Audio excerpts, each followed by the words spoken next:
this section, we're going to be talking about digestive disorders. Digestive disorders are some of the most common problems that you see in first aid. I talked a bit about pain. Like pain and associated emotional pain, physical pain are pretty much the most common problems. But soon on its heels is a lot of digestive disorders. So I'm going to cover some of the specific digestive disorders. Well, actually, I'm going to cover them in a large way and talk about their symptoms rather than the specific problems. So rather than talking about a Norwalk stomach virus, I'll be talking about gastric distress. When you're working with digestive disorders, there's a few simple things to start with, to start deciding which direction you're going to go with in treatment. So let's just start even bigger than that. What do I mean by digestive disorders? I mean the person calls it my stomach, my intestines, my bowels. So by digestive disorders in this class, it's often non-specific. Like the person says, my belly doesn't feel good. I have a stomach ache.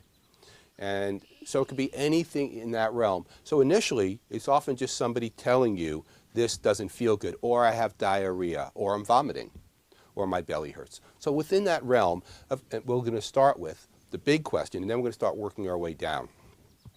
So one of the first things to consider, and by the way, this is one of the first things to consider with most healthcare problems, is it acute or is it chronic? Is this acute problem of a digestive disorder, or is this a long-term problem with an exacerbation, with a flare-up of symptoms at this point? The reason that that's important is because if it's a chronic flare-up, if the person has irritable bowel syndrome and they're now having diarrhea, really bad diarrhea, but they know that they have it. So we'll talk in a moment how to decide whether it's chronic or acute. But if they know that they have it, your goal is to just help with the symptoms. The long-term, if you're doing first aid, your long-term help is not going to be controlling their irritable bowel syndrome for forever, or helping the person really get a handle on it. Your goal is to reduce symptoms. If it's an acute ailment, let's say it's a dysentery caused by a microorganism. In other words, you swallowed something bad for you, and now you're all flared up and hot in there, and you have diarrhea. Your goal is different. Your goal is to try to stop the long-term problem. Or, your goal in that situation, if somebody has they ate some bad food or drank some bad water or have a virus or bacteria in their gut, your goal is really to try to kill the organism causing it or reduce triggers that they haven't had before, and then just really stop the problem. So once again, to try to clarify that, if it's a chronic long-term problem, the person has Crohn's disease, what your goal there is to just reduce the symptoms, and later on they will see a healthcare practitioner to work on the long-term problems of their Crohn's disease. If they have bloody diarrhea and they've never had bloody diarrhea before, then your goal is to really consider what's going on, how do we kill it or manipulate this situation to just really stop this acute situation. The easiest way to probably figure out what it is to just ask, right?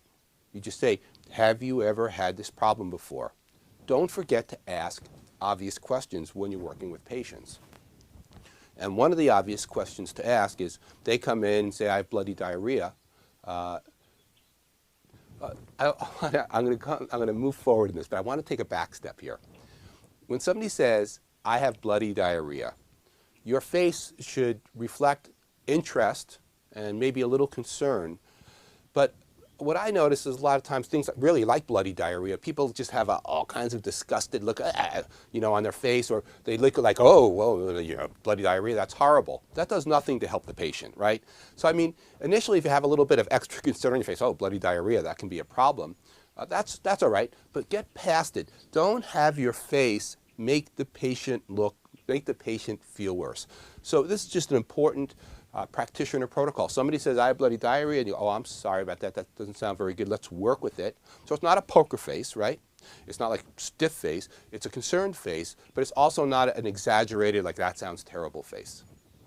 All right, so to take it back a step, if somebody comes in and does say, I have bloody diarrhea, and you say, oh, I'm sorry about that, how can I help you? One of your first questions, I'm not sure if you'd say, how can I help you right there, because pretty much you know what you want to do. They want to stop the bloody diarrhea. What you would want to do with your patient is really quickly ask them, have you ever had this problem before, right? And they're like, oh, actually, yeah, I get bloody diarrhea 2 or 3 times, and often it happens when I travel. So even if they don't call it something, even if they don't say my bloody diarrhea is caused by ulcerative colitis, you know that it's a chronic problem, and you are unlikely to do anything but abate the symptoms in this situation. So I hope that makes sense. We're talking about dividing acute and chronic healthcare problems, and it's specifically right now in digestive system. Because they happen. Lots of times people have flare-ups and exacerbations of problems like irritable bowel syndrome, Crohn's disease, ulcerative colitis, celiac, these kinds of more chronic long-term problems. So some of the problems, so I would say the most common problem that you see, digestive disorder problem that you see is a symptom and not the underlying problem. And that symptom is diarrhea. So diarrhea is not a disease. Diarrhea is a symptom of many diseases, right? So when people have diarrhea, your goal, say this clearly, your goal of diarrhea when somebody has it is to find out why they have diarrhea. You can, of course, try to stop the diarrhea. It's not pleasant in any way. But diarrhea, like a headache, just say is, I'm comparing because a headache is often the symptom of a problem.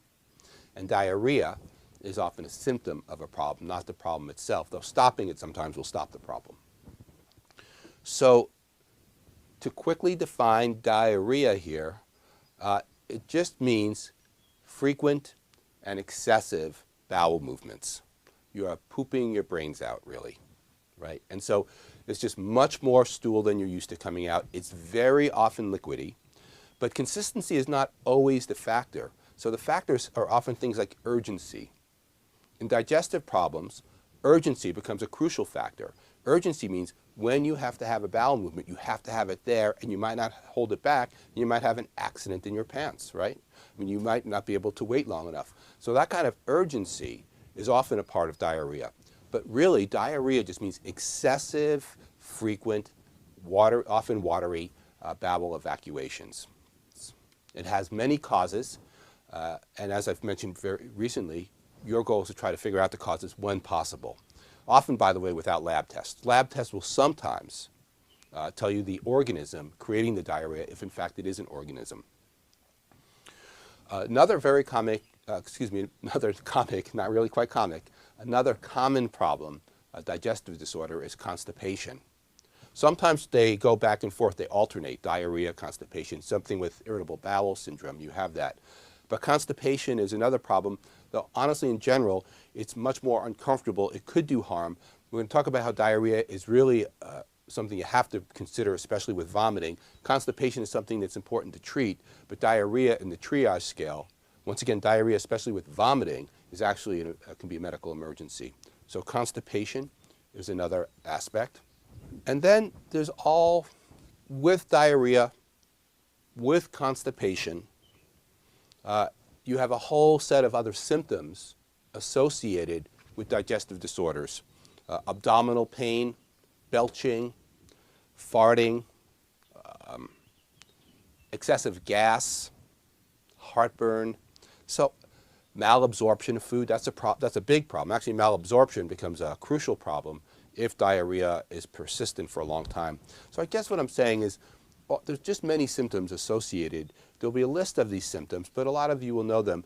You can have other symptoms, by the way, associated with your digestive problems. Many people get headaches when they have exacerbations or flare-ups or other chronic pains in the GI tract. So many symptoms associated with digestive problems. One of the considerations of a digestive problem is what part of your GI tract, GI stands for gastro, stomach, intestinal, small intestine, large intestine, GI tract, gastrointestinal tract, is it taking place in? The 3 main ones, I mean, it can be in your mouth, so we're not going to cover this here, but orally, toothaches or salivary problems happen in your mouth.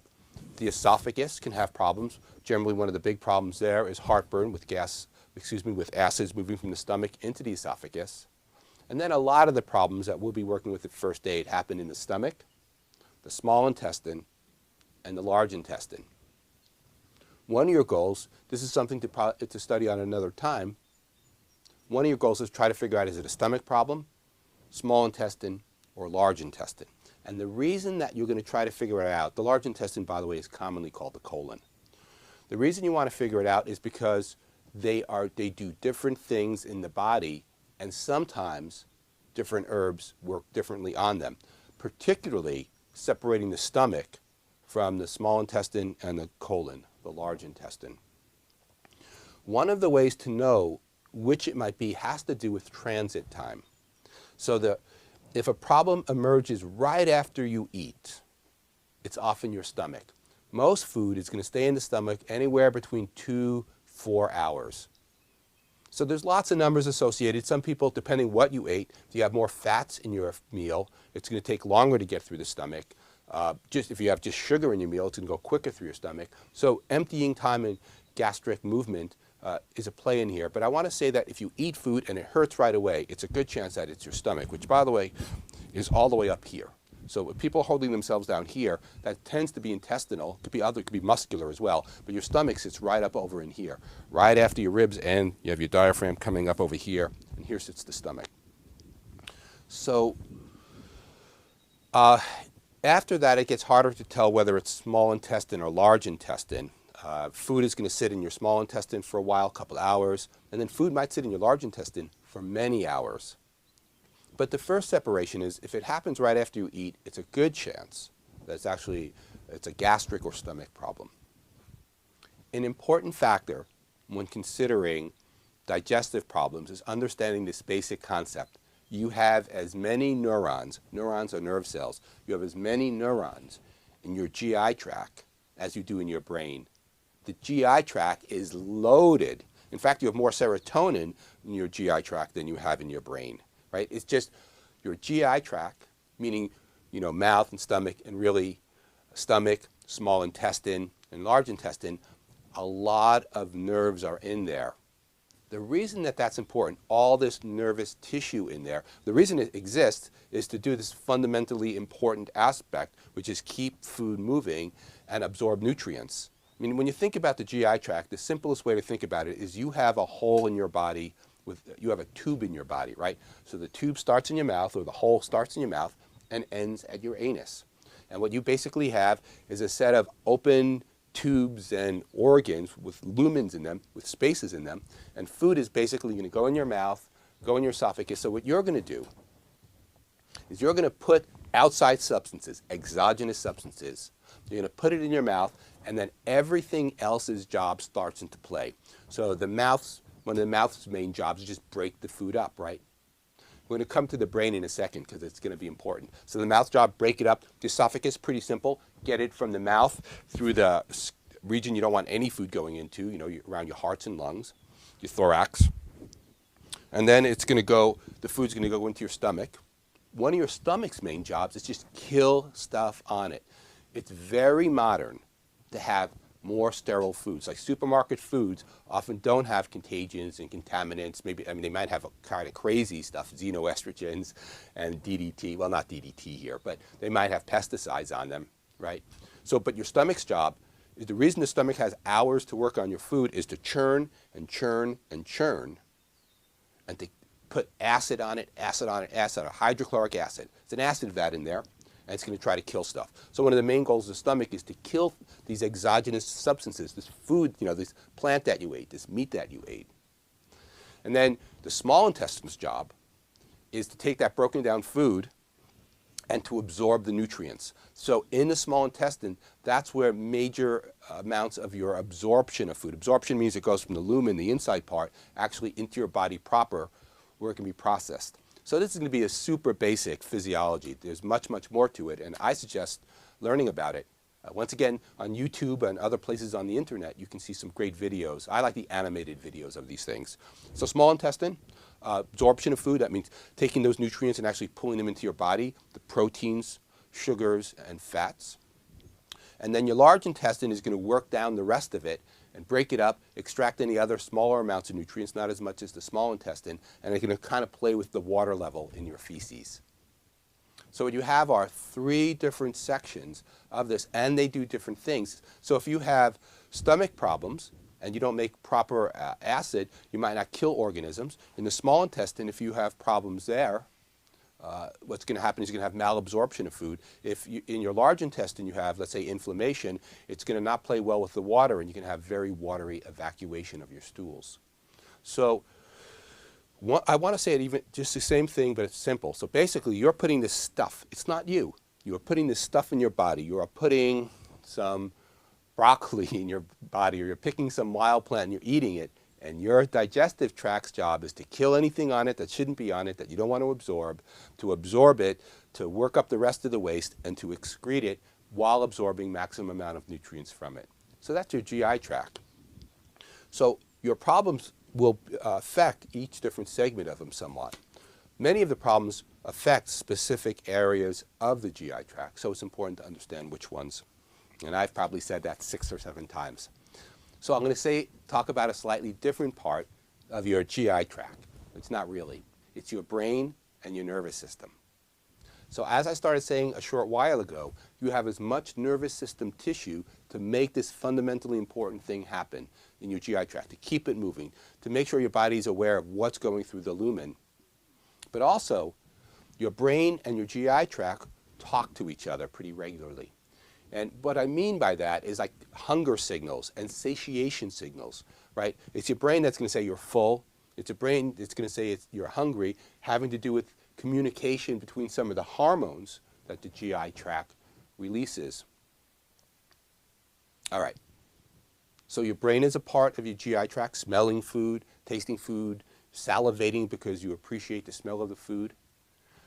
And I want to jump and stay in the nervous system, but out of the brain per se. Because there's so much nervous tissue in the GI tract, stress, anxiety, depression, insomnia, all those nervous system problems profoundly can affect the GI tract. Stress for some people makes them very hungry but poor digestion. Stress for other people makes them anorexic, which means without an appetite. So many GI problems, when you're working with people with diarrhea or constipation or just pain in their GI tract, it might have nothing to do with exogenous sources. It might have nothing to do with food allergies. It might have nothing to do with parasites. It might have everything to do with their perception of how they feel and the world. In other words, stress can mess up your GI tract. So I want to say, before you make leaps, when somebody says, I have diarrhea, before you start thinking parasites, consider, you might just ask them the very simple question of how are things about, I'm staring at, there's a turkey out there. One of the wild turkeys is now crossing the field out there. I don't see him that often in this field. Yes, off tangent. By the way, if you study with me, that's not uncommon. So you can see some of the time focus, but a wild turkey crossing my line of vision is definitely something to see. Sorry, John's not going to show it at this point. It's gone. It's walked sure away. We will. So before you make judgments about if it's an exogenous problem, if it's a parasite or a virus creating the problem, just ask the person if this is an especially tough time in their life that might be creating it. That is a tricky question because many people will affirm stress. What I mean to say is, often when you say, are you having a hard time? A lot of people say, yeah, it's crazy hard. And it might be. But what you have to do is decide, is it worse now? And is it the thing creating the problem? So you might just ask simple questions. Well, does it feel, is your time right now in your life worse than a month ago, 5 months ago, or some time when they didn't have a problem? It's important because if it's a nervous system problem affecting their GI tract, in other words, excessive stress is giving them diarrhea, your goal is not to give them antimicrobial herbs. Your goal is to soothe their nervous system so that they have less diarrhea. So there's a lot in all of this, right? There's a lot about trying to decide how stress is affecting them, if stress is affecting them. But I hope the basic concept is becoming clear here. That concept is the nervous system, meaning stress, pain will change it, anxiety, lack of sleep. All that realm will definitely affect nervous system tissue, and then how you're going to work with it is you're going to work on the nervous system. So since we're talking about parasites and looking for them in the body, I want to just spend a few moments talking about a very common idea that people in my community or people in the communities that I work with talk about, which is parasite cleanses. This is going to be very controversial, but I'm going to say it from my point of view, and then you make your decisions what you think is true. The majority of time that people talk about having external parasites creating problems, whether they're talking about worms or just some amorphous idea of parasites, often it's not parasites. There's lots of reasons. It could be celiac disease. It could be stress. I mean, it could be a parasite. But just what's happened is there's always craze. Since I've been studying natural health, since sometime in the early 80s, every once in a while there's a parasite craze. And there'll be some book, this book will help you cure your parasites. We all have parasites. Now, we may all be parasites, right? It's your decision about if human beings and you personally are a parasite or not. But I'm saying there is way, way, way too much focus on parasites. It always, by the way, speaks to me as kind of smacks of a religious, like we are not a religious or a spiritual idea of we're impure, right? And so we kind of have these things in us and they hurt us and there's an impurity a part of us. Now, I'm not going to speak to that for you, but that's often how it seems to me, and we have to cleanse, cleanse, cleanse. For a lot of people that I work with, these cleanses are straight out unhealthy. So there is definitely a time to cleanse. Cleanse is a tricky word in itself, because what does that mean? That means it cleans your intestines. Are you including, you can see that I get excited about this topic. Are you increasing your glomerular filtration rate from your kidneys? What are you cleaning? Is your lymph system working better? So the word cleanse to me is a very ambiguous term and a word I avoid most of the time. So when you're considering a cleanse and you think that really something is wrong, the goal is to consider really what are you trying to cleanse. One of the trickier parts to it is often people talking about blood cleansers. So when you're thinking about a blood cleanser, really, do you have something in your blood that you need to get rid of? And if you have something in your blood that you wanted to get rid of, one of the ways to do it, for instance, might be to increase glomerular filtration rate, or the ability of the kidneys to clear stuff with simple diuretic herbs. If you're thinking about cleansing your lymph system, then I would use herbs that are specific for the lymph. If you're thinking about your digestive system, then simple herbs that help cleanse it, but not necessarily anti-parasitical plants that could be strong on you if you don't have anything in there and any reason to cleanse them. So I think that's pretty much, I know it doesn't quite fit in, but I'm suggesting that when people talk about parasite cleanse, I see it all the time. I mean, here I am getting excited. It's just common. People come to me and say, how can I cleanse these parasites? And I have no idea if they have parasites. Lab tests often won't pick up parasites, and so it's just, the consideration is, what's going wrong? Is it parasites? And how do we help best there? So that's, I think, my whole quick stance on parasite cleanses, especially when there's no clear parasite.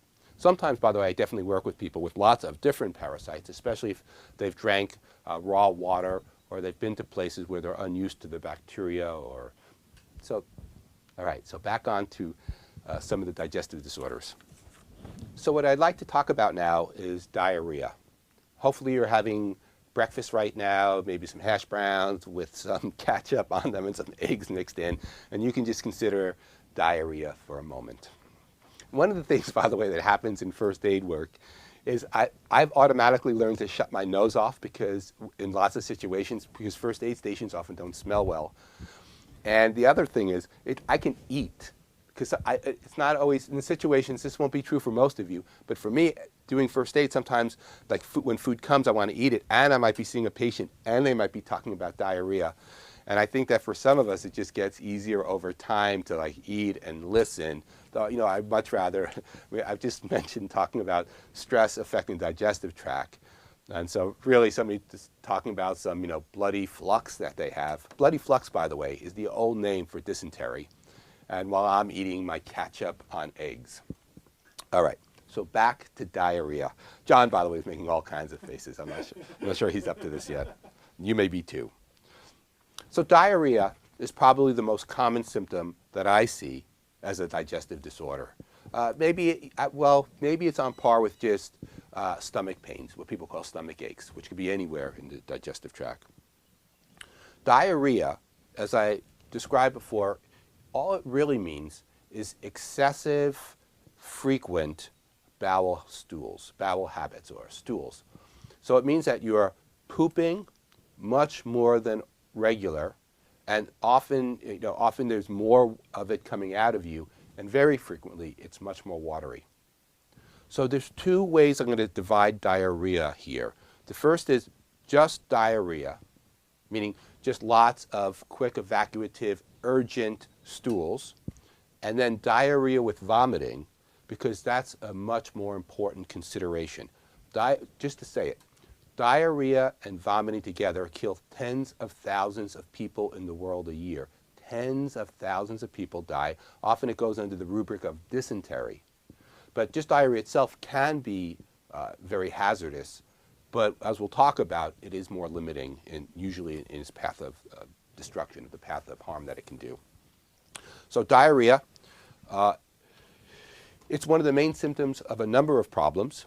It could be a symptom of an infection. Some of the infections can be bacteria, like Shigella. They can be protozoas, like Giardia. They could be various other bacteria, and they could be viruses, like Norwalk virus can create a lot of diarrhea. In fact, there's a number of viruses that create, like stomach flu. Stomach flu is a bit of a misnomer, but stomach flu, of course, can create diarrhea. Some of these might create vomiting as well, but that comes later. A number of drugs can cause diarrhea. A lot of people, when they take certain antibiotics, also get diarrhea, but that's, of course, going to be temporary, and when they stop taking the drug, the antibiotic in this situation, often the diarrhea gets better. Food reactions create diarrhea, food allergies. So for some people, gluten will cause diarrhea, or dairy products will cause diarrhea. So the importance here is trying to figure out which of these could be it. Acute exacerbations. An exacerbation is a symptom that gets much worse at the moment. Acute exacerbations or flare-ups of chronic disorders can have diarrhea. So irritable bowel syndrome could have diarrhea associated with it, often does. And the inflammatory bowel diseases, those kissing cousins of Crohn's disease and ulcerative colitis, if they flare up, you might have it. Also things like celiac disease, which is an allergy to gluten, but it becomes more progressive. And then lastly, stress can definitely create diarrhea. For some people, just add stress and you get liquid stool. So the treatment for diarrhea is going to be variable on the cause of diarrhea. If it's a microorganism trying to kill it, if it's stress trying to relax the nervous system, if it's a chronic problem, figuring out what has worked in the past to control the symptoms. So the treatment is going to have to do with the cause of the diarrhea. It's, once again, pretty important to try to discern whether it's an infectious or a non-infectious diarrhea. So an infectious diarrhea will be bacterias and protozoas, viruses, and non-infectious would be stress, potentially things like food triggers. The reason for that, by the way, is when you have an infectious diarrhea, bacteria, protozoas, viruses, etc., you want to kill them, right? Your goal is to kill those things and to restore health. If it's not infectious, there's nothing to kill. Trying to use these strong killing herbs like Chaparro amargosa is going to do more harm than good. That's the importance in understanding infectious versus non-infectious. Diarrhea can be a passing problem, a minor irritant, or it can become very problematic. Really, diarrhea in certain quarters, not so common in the richer worlds, what some people call the first world nations. In the richer countries, often there are things to help it, but in other poorer places, it can be very debilitating. One of your main jobs as a first aid practitioner when it comes to diarrhea is cleanliness. So I will say that 3 times. You can repeat with me. Cleanliness, cleanliness, cleanliness. So sanitation is really important. So this, of course, has to do with infectious diarrhea. If it's not infectious, if it's a food trigger, you can't pass that to somebody. If it's stress-related, you're not going to pass that to somebody. If it's celiac disease, you don't pass that to people. But if it's any of the many infectious organisms that cause diarrhea, the most common way that they get passed is what's called the fecal oral route. The fecal oral route. By the way, just so you know, if I ever thought I had enough musical talent to start a band, I've always wanted the band name the Fecal Oral Route. It just always seemed to match the idea of what I thought the kind of music I might play is. So what happens is contamination. This is why many infectious diarrheas move through a community fast. What happens is you have, especially one person preparing food, doesn't wash their hands. So they're preparing food, and they've used a bathroom, and they've wiped their bum, and they haven't washed their hands, and there's tiny bits of poo on their hands, but not enough to see or even smell. But the infectious organism is tiny, tiny, tiny, tiny, and it's on their hands. And then they prepare the food, and then you eat it. Fecal, feces, oral, you ate it, and now you have it.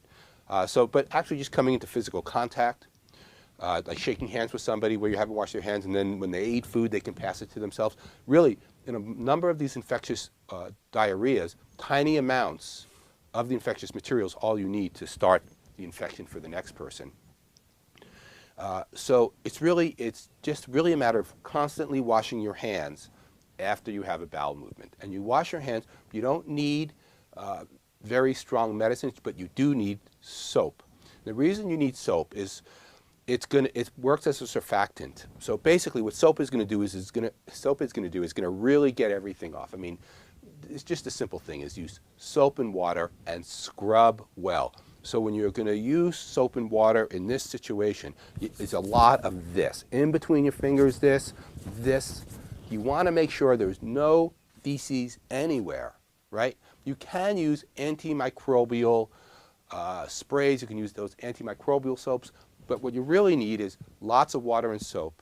And don't use a towel that can potentially be infected to dry your hands, but lots and lots of this for at least 30 seconds. So 30 seconds. If you don't have running water, if you're at a first aid event, put the soap in your hand, put the water, do a bunch of this, have somebody pour some water in, however you do it. Not every place I am has running water, but make sure that you just knock that feces off of you, and then use plenty of soap and water. So sanitation is the linchpin, is the basis, is the way to prevent this infection spreading. And you, as a healthcare worker, it's even more important for you. So you and food workers, we can easily spread stuff by working with people and not being aware that we are passing these contaminants. So after you have a bowel movement, by the way, you don't have to have a liquid stool, right? Liquid stool, how does that sound together? You don't have to have a liquid stool to have diarrhea, to be infected. In fact, it might be that you have infection and you haven't started getting symptoms yet, and so you just had a bowel movement, and I guess you're less concerned about it. So what I'm saying is, even if you don't have obvious diarrhea, wash your hands very well after you use the bathroom, particularly after you have a bowel movement, after you poop. So that's this part right here on sanitation. I will eventually get to herbs, by the way, soon enough. All right, so often, by the way, of course, as many of you know, diarrhea is often self-limiting. So it's not always something that has to be treated aggressively, assertively. But our consideration is in a first aid situation where we're not going to take for granted that it is self-limiting. So what I want to talk about here is the bigger medical problem. So we're not going to discuss just treating all these things, treatment specifically. I'm giving you basic outlines about looking at infectious, non-infectious, food triggers, stress triggers. And now what I want to talk about, though, is when you need to be really concerned as a healthcare worker.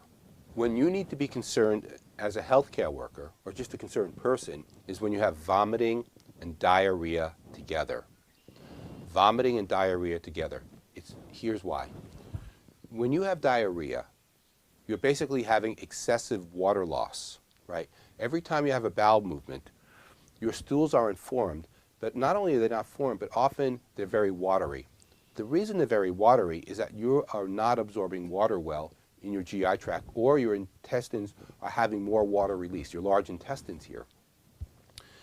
So each time you have a very watery evacuation, every time you have a bowel movement and it's very loose, especially if there's lots of fluid coming out, you're losing fluid. You're losing fluid internally.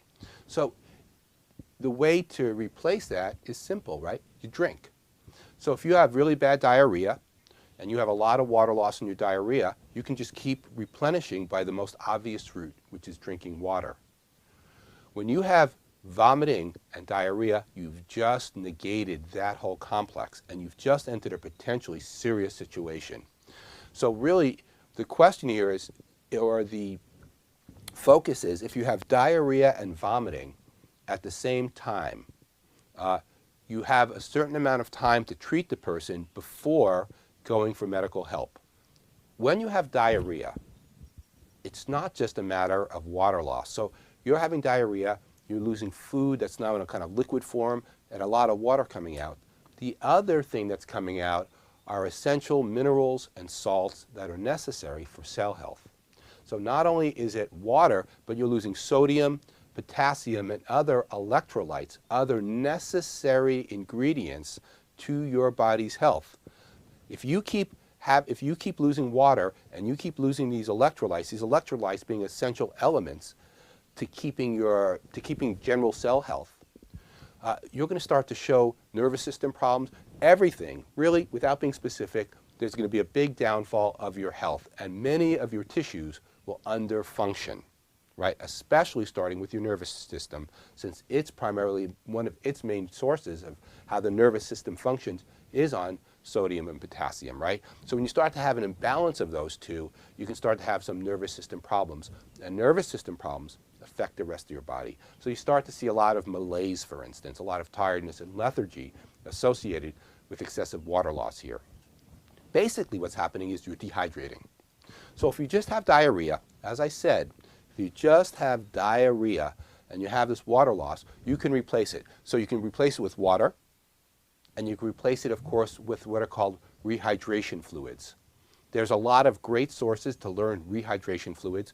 Many people like to use those emergency packets, and they are good. Some of those emergency packets are good balances of sodium, potassium, sugar, and other things. But I just want to be clear. What you need, right, the essential thing that you need if you have diarrhea is you need water, sugar, and salt. So there's many different formulas. If you look online, there's many formulas. But I want to give you a basic summation of what you need. You need lots of water, you need a good amount of sugar, and a small amount of salt. So you don't need honey, you don't need molasses, there's nothing fancy here. You want white table sugar here. It could be organic if you like, but you want a refined sugar. Often, when we talk about health and getting sugar, we talk about molasses or honey, which are more complex sugars, which actually are better because they're slower released. Opposite. You want quick absorption of your sugar here.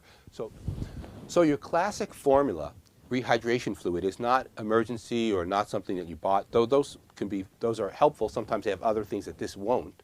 But basically it's water, a lot of water, a bunch of sugar, and a little bit of salt. And one classic formula that works quite well is a quart of water or a liter of water, 6 teaspoons of sugar, and a half a teaspoon of salt. So a quart of water, 6 teaspoons of sugar, a half a teaspoon of salt. But in your mind, you can just think lots of water, a good amount of sugar, and a little bit of salt. That is your basic rehydration formula. So now we're going to talk about what happens if you're vomiting. If you're vomiting, two major problems are happening. The first is you can't get water in. So this whole, however much water you want to get in your body, there's no water going to get in there because you're going to vomit the water out. But not only do you vomit the water out, when you vomit, other fluids leave your body. You are increasing the amount of essential elements. You're increasing electrolyte loss when you vomit. So now you're not only now you're not only having diarrhea and having water loss out your bowels, now you're having water loss and electrolyte loss out of your mouth. So I just want to say that if it passes quickly, no problem, right? You can go for many hours with having diarrhea and vomiting, but each time that person has a stool, each time that person has a diarrhea episode, they're dehydrating. They are losing fluid internally. They're not only losing water, but they're losing some basic elements, some electrolytes. So if they can't replace it, it's only a matter of time before sickness ensues. Diarrhea vomiting complexes, basically dysenteries, kill, as I said, beginning this, tens of thousands of people around the world a year. It's common. It's the second biggest death rate after malaria, as far as parasitical diseases, is dysentery, and due to this dehydration. So I don't want to tell folks exactly when they need to seek medical help. Each one of you is going to have to make a determination of your own abilities, how bad the situation, and really just the strength of the person. Some people will put up with it better than others. If the person's already weak and you add this dehydration due to diarrhea and vomiting, the symptoms can get progressively worse at a rapid pace. So you're going to have to make an individual decision on when to seek medical help. So what they're going to do when you go to a hospital or a clinic somewhere for somebody having vomiting and diarrhea and basically dehydration with electrolyte loss is they're going to stick an IV into the person. So they're going to have those bags, they're going to put a pretty big needle into their vein, and they're going to give the person food directly into their body because that's what works well, right? So basically you're dehydrating your insides and they're going to feed. That's where you need the fluid, right? You don't need the fluid in your GI tract. You need the fluid to your cells moving through your bloodstream. So basically the IV bag is a lifesaver. Honestly, IV bags and the sanitation surrounding them, right? Because if you put a needle in somebody's body and it's dirty and put fluid in it, that's a huge place for infection to spread systemically, to get in deeper. So usually that's going to work out pretty well, but that's what they're going to do. They're going to try to kill whatever it is causing the diarrhea, usually with antibiotics, then they're going to give you an IV. So we can't do that.